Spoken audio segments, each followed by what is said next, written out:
তো জয় হিন্দ বন্ধুরা। তো আজকের এই ভিডিওতে আমরা একটা মেডিকেলের ভিডিও করছি। মেডিকেল কিভাবে হয়, মেডিকেল কিভাবে চেক হয়, তো সেই আজকের এই ভিডিওতে আমরা তুলে ধরছি।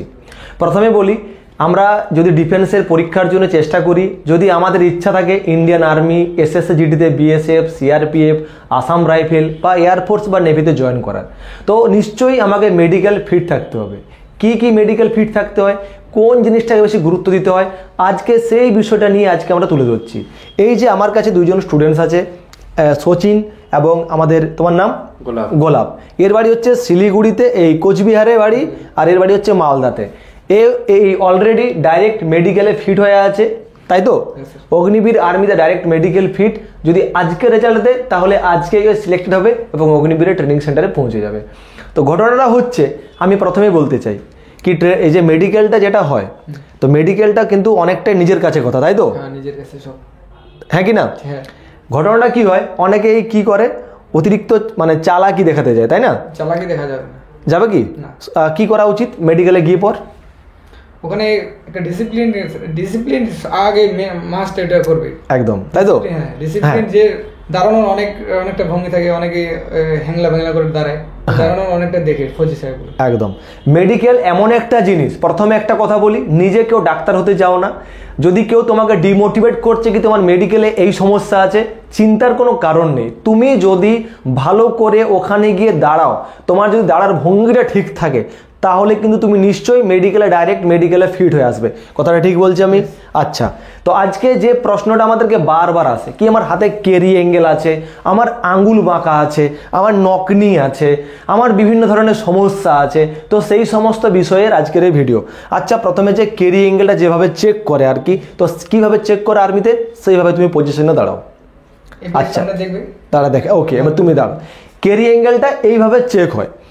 ঘটনাটা বলি আমি, এই যে যদি কারো মনে হয়, একটু হাতটা নামাও, যে কেউ বলবে তুমি কি আমার কেরি অ্যাঙ্গেল আছে, প্রবলেম হচ্ছে, মোটেও প্রবলেম নাই। এইসব দুটো হাত যদি সমান থাকে, মানে সমান বলতে কি, এই হাত যেরকম, এই হাত যদি সেই রকম থাকে, দুটো হাত যদি সমান থাকে, মানে একই রকম, তাহলে কিন্তু মেডিকেলে ডাইরেক্ট ফিট হওয়া যায়।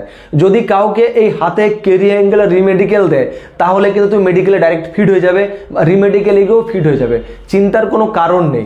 এটা একদম খুব মানে একদম নর্মাল জায়গা, তাই তো? আচ্ছা, এইটাতে কি কাউকে বেশি বাদ দিয়েছে? না, এটাতে দেয়নি বেশি। বাদ দিয়েছে কি? বাদ দেয় না, বেশিরভাগ চোখে দিয়েছে। চোখে বাদ দিয়ে। চোখে কেন বাদ দিয়েছে? চোখে অনেকে ডিস্টেন্সে প্রবলেমে। আচ্ছা, এবার আঙুল দেখাও, আঙুলটা দেখো, আঙুল খুব সুন্দর আছে। আচ্ছা, আবার দেখি, দেখুন এই যে আঙ্গুল পুরো ওকে আছে, তাই তো?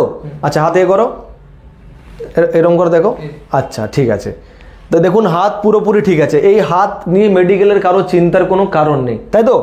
আচ্ছা, নামাও। আমি জাস্ট ভিডিওটা ছোট করে পার্ট করে তুলে ধরছি। যদি কারো ভালো লেগে থাকে অবশ্যই কমেন্ট বক্সে কমেন্ট করে তোমরা জানাও। আমরা আবার নেক্সট ভিডিও নিয়ে আসবো কি চাই। এর আগের দিনে অলরেডি আমরা চোখের ভিডিও করেছিলাম, এবারে আসছি আমরা নকনির কথায়। আমি স্টেপ বাই স্টেপ ভেঙে ভিডিওটা করছি, ডিটেলসে ভিডিওটা যাচ্ছি না। আচ্ছা, নকনি পজিশনে দাঁড়াও ভালো করে, যেভাবে নকনি চেক হয়। আচ্ছা, ওকে, তুমি দাঁড়াও ওইভাবে। একটা জিনিস লক্ষ্য করলে দেখা যাচ্ছে, এই যে এর এখানে যে পাটা আছে, এই যে মনে হচ্ছে তুমি উপর দিকে দাঁড়াও, একদম পজিশন, মনে হয় যে এর নকনি হচ্ছে, পা লেগে যাচ্ছে, আর এর পুরোপুরি একটু গ্যাপ আছে, কিন্তু ভয়ের কোনো কারণ নেই, দুজনেই কিন্তু ডাইরেক্ট ফিট আছে। কেন ফিট আছে আমি আবার বলছি, যদি তোমার এই অবস্থাতে থাকে, পায়ে পা লেগে যায়, ঘুটনাতে যদি হাঁটুই লেগে যায়, এটা কিন্তু ভয়ের কোনো কারণ নেই, এটা কিন্তু তোমার নকনি না। বারবার বলছি, এটা কিন্তু নকনি না। এটা কেন হচ্ছে, কারণ এর ওভারওয়েট আছে, শরীরটাতে একটু হেলদি আছে, সেই কারণে এই জায়গায় গিয়ে ঠেকে গেছে। আবার অনেকের কি হয়, এই যে পায়ের যে মাংসটা, এইখানে এই যে আমাদের এই অংশটা, অনেকের একটু বেশ হেলদি থাকে না, যারা ফুটবল খেলে বা যে বিভিন্ন ধরনের স্পোর্টসের সাথে যুক্ত আছে, তাদের পা থাই কিন্তু একটু হলেও মোটাটা হয়। তো এটাও কিন্তু মেডিকেলে আনফিট করে না কিন্তু, ঠিক আছে? যদি কারো একটা পা বাঁকা থাকে, ধরো একটা পা, এই পাটা আলাদা, এই পাটা আলাদা, সেক্ষেত্রে তাকে বাদ দেয়। কিন্তু কেউ মনে করবে না কি তোমার এই জায়গায় দুজনে লাগছে বলে মানে তুমি আনফিট হয়ে যাবে। কোনো দিনও তুমি আনফিট হবে না। এই সমস্ত জিনিসে মেডিকেলে কাউকে বাদ দেয় না, আর না আগামী দিনে কাউকে গিয়ে বাদ দিবে। আমরা নিজেরাও দেখছি কিভাবে বাদ হয়, কি না হয়। অনেকেই আমাদেরকে ফোন করছে, কমেন্ট বক্সে কমেন্ট করছে, আমাকে ফটো সেন্ড করে কি আমার দুটো পা একসাথে লেগে যাচ্ছে, তার মানে আমি আনফিট, আমি ডিমোটিভেট হয়ে পড়লাম, আমি আর পড়ালেখা করছি না। তো আমি বলতে চাই কি প্রথমে তুমি পরীক্ষাতে ভালো করে স্কোর করো, গ্রাউন্ডে কোয়ালিফাই করে যাও, চিন্তার কোনো কারণ নেই। ঠিক বলছি তো সচিন? খারাপ কিছু বলছি কি? আচ্ছা দাঁত নিয়ে আমাকে একটা কথা বলে, দাঁত নিয়ে আমাকে অনেক কিছু বলে। আচ্ছা দাঁতটা দেখাও, ঠিক করে দেখাও। আচ্ছা তুমি দাঁত করো। আচ্ছা এই যে অনেকে দেখো দাঁতে এই যে কারো ছোট বড় এর দাঁত আছে না, ওই রকম দাঁত অনেকেরই হয় কি স্যার আমার নিচের যে দাঁতটা আছে এটা ছোট আছে, তাহলে মেডিকেলে আনফিট হয়ে যাবো? তোমাকে কি আনফিট করেছে? না, আনফিট করেনি। আর বর্তমান দিনে ডেন্টাল বা দাঁতের যে পয়েন্ট, যদি তোমার কাছে সঠিক সন্ধান থাকে, ভালো ডেন্টাল ডক্টর থাকে, ডেন্টিস্ট ডক্টর থাকেন, তাহলে কিন্তু তুমি অনায়াসে ভালো করে মেডিকেল ফিট হয়ে যাবে। দাঁতের সমস্যাটা এই বর্তমান দিনে কোনো সমস্যাই না, তুমি যদি সেইভাবে ট্রিটমেন্ট করো তুমি খুব সুন্দর ভালোভাবে মেডিকেলে ফিট হয়ে চলে আসবে। ঠিক তো?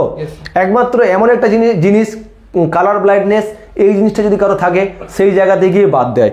আবার কি হয় বিভিন্ন ক্ষেত্রে এই যে হাত ঘামে, তাই তো? হাত ঘামা জিনিসটাতে কি হয়, আমাদের ইন্ডিয়ান আর্মিতে একমাত্র বাদ হয়, বাকি আর্মিতে অনেক ক্ষেত্রে পাস হয়ে যায়। কীরকম পাস হয়ে যায়, আমি এভাবে দাঁড়িয়ে আছি তাই তো, হঠাৎ করে ডাক্তার সাহেব নেই, আমি হাতটা একটু পুছলাম, হয় কি না? অনেকে করে তো। তো সেই সময় যদি তুমি পেরিয়ে যাও তো পেরিয়ে গেলে, কিন্তু এটা একটা কী বলো তো 50-50 থাকে, মানে তুমি পাস করতেও পারো না করতে পারো। কিন্তু হাত ঘামা আছে বলে তুমি মেডিকেলে ফিট হবে না এইরকমটা না। তুমি এক কাজ করো, কি করবে, তুমি এসএসজিডিতে বিএসএফ, সিআরপিএফ, আইটিবিপি, অসম রাইফেলে ফর্মে অনলাইন আবেদন করো, পরীক্ষাতে ভালো স্কোর করো। কারণ সেন্ট্রালে যে সমস্ত সিএপিএফ আছে সেখানে কিন্তু হাত ঘামা চেকটা হয় না, হয় কি? হাত ঘামা চেক হয় না। ওকে, এবারে পায়ে প্ল্যাটফুট যেটা বলে, পায়ের পাতার লেভেল আছে কি না আছে, এটাও কিন্তু অনেকে চেক করে, এটাও একটা খুব বেশি গুরুত্বপূর্ণ পয়েন্ট। ঠিক আছে? আচ্ছা পায়ের পাতাটা ওই দাঁড়াও। যাই হোক, ভিডিওর মাধ্যমে হয়তো বোঝা যাবে না, তো আমি একটা কথা বলি। আচ্ছা সোজা হয়ে ঘুরে দাঁড়াও। এই যে পায়ের পাতা যে এখানে আছে দুজনকার, এই যে যদি কারো এই যে আঙুলটা আমার কিন্তু গোল, এই দেখুন আঙুল কিন্তু মানে একদম পুরোপুরি একটা জায়গায় হচ্ছে, এই যে আঙুলটা মানে এর মেডিকেলে ফিট আছে। যদি এর আঙুলটা আমার এইভাবে থাকতো, এই যে এর পায়ের আঙুল যদি আমার এই জায়গায় আর ঢুকছে না আঙুল, সেক্ষেত্রেও মেডিকেলে কিন্তু আনফিট, এটা কিন্তু পুরোপুরি ফিট। যদি কারো এরকম সমস্যা থাকে তাহলে কিন্তু সে এসএসজিডি হোক, আর্মি হোক, যে ফোর্সে হোক না কেন, সে মেডিকেলে তুমি আনফিট হয়ে যাবে, মেডিকেলও পাস করতে পারবে না। তারপর যদি কপাল থাকে, কি বলছি যে নিজেকে কেউ ডাক্তার মনে করো না, আর আমার কথাটা শুনো, নিজেকে নেগেটিভ ভাবনা চিন্তা করবে না কেউ। তুমি মেডিকেলে যাবে, যদি নসিবে তোমার থাকে, কপালে যদি থাকে, কেউ কিছু করতে পারবে না, তুমি মেডিকেলে ফিট হয়ে যাবে। তারপরে যদি আনফিট হও, আমি তোমাকে বলতে চাই কি তুমি ডাব্লিউবিপিতে চেষ্টা করো, কলকাতা পুলিশে চেষ্টা করো, আরপিএফে চেষ্টা করো। এই সমস্ত জায়গাতে এই সমস্ত মেডিকেল চেক আপগুলো হয় না, ওই সমস্ত জায়গাতে শুধুমাত্র পরীক্ষা হয়, ফিজিক্যাল হয়, ইন্টারভিউ হয়, তারপরে ডাইরেক্টলি তোমাকে জয়েনিং দিয়ে দেওয়া হয়, তোমার কোনো মেডিকেল হয় না। মেডিকেলটা চেক আপ হয় একটা গভর্নমেন্ট হসপিটাল থেকে, সেখানে ডাইরেক্টলি তুমি মেডিকেলে ফিট সার্টিফিকেট পেয়ে যাবে। আচ্ছা আর কি কিছু পয়েন্ট আছে যেটা মেডিকেলে মনে হচ্ছিল বেশি বাদ পড়েছিল, তুমি বলো।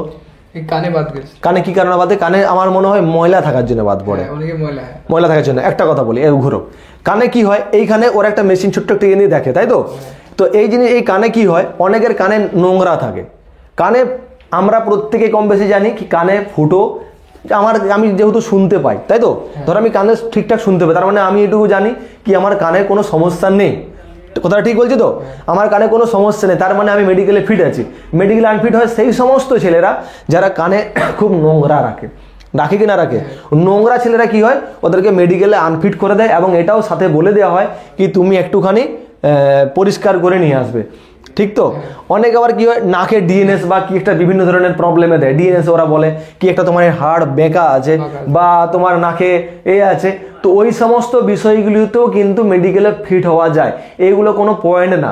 মেডিকেলে যদি সব থেকে বেশি বাদে যায় সেটা হচ্ছে কালার ভিশন, ডিস্টেন্স, আর তারপরে হচ্ছে তোমার এই প্ল্যাটফুট যেটা আমি বলছিলাম ওই জিনিসটা। আর যদি কারো মনে করো এসএসজিডিতে বিপি, হার্টবিট, এই সমস্ততে বাদ যায়, কিন্তু এই সমস্তেরও এখন চিকিৎসা হচ্ছে। এই সমস্ত পরীক্ষা, এই সমস্ত পয়েন্টগুলোতেও কিন্তু এখন স্টুডেন্টস মেডিকেলে ফিট হচ্ছে। কেন ফিট হচ্ছে? কারণ সে মেডিকেল সেন্টারে গিয়ে সে ভালোভাবে পজিশনে দাঁড়াচ্ছে, দাঁড়ানোর ভঙ্গিটা ঠিক আছে, মেডিকেলে পৌঁছে পর সে স্নান করে গিয়েছে, পরিষ্কার করে গেছে, তাই তো? একদম পুরো ক্লিনভাবে গেছে, তবে গিয়ে ওখানে যে অফিসার থাকেন তার তোমার প্রতি তাকে আকর্ষণ করেছে, সে নিজে তোমাকে দেখে মুগ্ধ হয়েছেন, তো সেই ক্ষেত্রে নাম্বার দিয়ে দেয় কি হ্যাঁ বাচ্চাটা ফিট আছে, ঠিক তো? আচ্ছা, আর কি কিছু এমন কিছু পয়েন্ট আছে যেটা আমাদের স্টুডেন্টস জানা প্রয়োজন আছে? ভিডিওর মাধ্যমে সমস্ত কিছু সম্ভব না, তাও আমরা যেটুকু বলা দরকার সেটুকু আমরা বলছি। তাও তুমি বলো যদি কিছু কিছু পয়েন্ট। তার প্রাইভেট পার্টের সমস্যা থাকে। প্রাইভেট পার্টে, আচ্ছা প্রাইভেট পার্টে যে কথাটা বলি এটা হয়তো ভিডিওর মাধ্যমে তুলে ধরা সম্ভব না। অনেকের কি হয় পাইলস থাকে, মানে যেটা আমরা অর্শ বলি, অর্শ বা ভগন্দর, এই সমস্ত যে কথাগুলো আমরা বলি, এই সমস্ত প্রবলেম থাকলে কিন্তু মেডিকেলে মাঝে মাঝে আনফিট করে দেয়, কিন্তু এটাও অনেক ক্ষেত্রে পাস হয়ে যায়। আর এই যে আমাদের যেটা ছেলেদের ক্ষেত্রে প্রাইভেট পার্টস, ওই জায়গাটা কিন্তু তোমাকে ভালো করে পরিষ্কার করে ক্লিন করে নিয়ে যেতে হবে, এইরকম না নোংরা। বারবার বলছি পরিষ্কারটা খুব বেশি গুরুত্বপূর্ণ, পরিষ্কার যদি না থাকে তোমাকে মেডিকেলে আনফিট করে দেয়, ঠিক তো সচিন?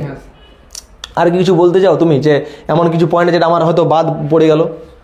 সিনাসপিডির একটা যে ভেরিকস ভেন, আচ্ছা। তো যাই হোক, একটা ভিডিওর মাধ্যমে সমস্ত বিষয় তুলে ধরা সম্ভব না, ভিডিওটা অনেক লং হয়ে যাবে, দেখতেও বোরিং মনে হবে। যদি তোমার কিছু মনে হচ্ছে কি এই জিনিসটাকে নিয়ে আপনি একটা ভিডিও করুন, তো আমরা সেই নিয়ে একটা টপিক নিয়ে ভিডিও করে দেবো। তো আচ্ছা সচিন, যদি এই সেন্টারে কোনো স্টুডেন্টস আসতে চায় তো তাদেরকে তোমরা কি বলবে? অবশ্যই আসতে পারে। এখানে ক্লাস, তুমি তো এখান থেকে এইখানে ক্লাস করে পড়ালেখা করেছো, তুমি করেছো তাই তো? আচ্ছা, কোনো স্টুডেন্টস যদি আসতে চায় তাদেরকে তোমরা কি বলবে? অবশ্যই আসতে পারে, কোনো সমস্যা নেই তো? নেই। খাওয়া দাওয়া থাকার ব্যবস্থা কেমন? আচ্ছা সচিন, তোমার তো চাকরি হয়ে যাবে, চাকরি পরে কত টাকা ডোনেশন দিচ্ছ, মানে সরি এই আছে না কাগজ তো জমা দিয়েছো না? অরিজিনাল অরিজিনাল কাগজ জমা দিয়েছো? জমা দাওনি? চাকরি পরে তো ডিমান্ড আছে 2 লাখ টাকা দিতে হবে, ডিমান্ড আছে কিছু? এই সেন্টারে এরকম কিচ্ছু নেই। স্টুডেন্টস মান্থলি টাকা দিবে, খাওয়া দাওয়া করবে, থাকবে, চাকরি করে বাড়ি চলে যাবে, শুধু একটা ভিডিও করবে আর ছেলেদেরকে মিষ্টি খাওয়াবে আর স্যারদেরকে খাওয়াবে, তাই তো? তো যাই হোক, দেখা হচ্ছে পরের ভিডিওতে। ভালো থাকুন, জয় হিন্দ, জয় ভারত।